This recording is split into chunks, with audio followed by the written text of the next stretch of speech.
1, 2, 3, 4. 1, 2, 3, 4. 1, 2, 3, 4. 1, 2. I love counting. Whatever the amount.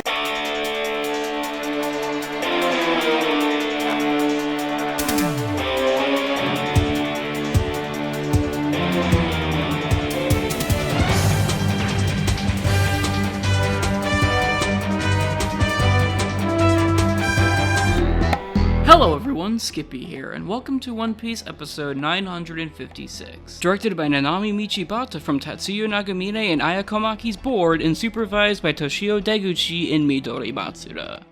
With a board coming from two of our head honchos that looks just as cinematic and atmospheric as their work always is, newcomer episode director Nanami Michibata has been let into this large sandbox to play in regards to the varied compositing, lighting, and everything else that she can pull off when executing what they gave her. I am a slight bit concerned at how much of a difference in art quality there will be between the two halves, since Toshio Deguchi's quickly produced and boxy corrections don't look overly offensive, but they pale in comparison to series character designer Midori Matsuda's polished and on-model ones. Of course though, there's always Chief Supervisor Keiichi Ichikawa who can tidy up Deguchi's artwork where it's needed, so there probably really is nothing to worry about here as we prepare to close off Act 2 with what should be one rock-solid episode. So will episode 956 close the curtain on Act 2 in a big way given the staff it's amassed? Let's ready the shamisen and find out.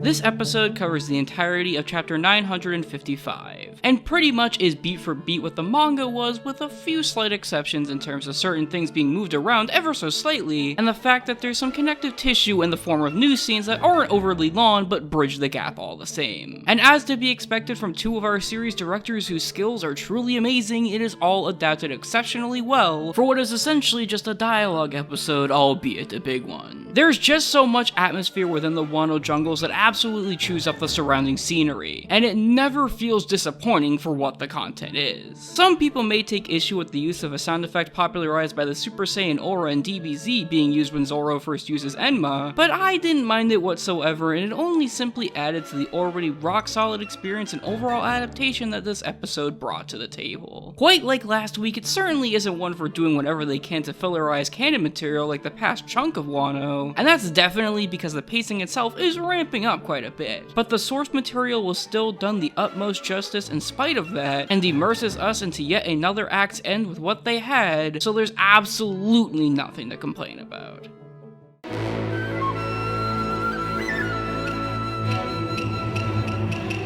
While I'm sure the episode having what seems to be a similar low sheet count to last week probably makes it so Nagamine and Komaki aren't necessarily at full power here, making it house more or less the same set of repeated shots that last week had and even reusing animation from 955, the storyboard still ends up feeling premium regardless thanks to the two.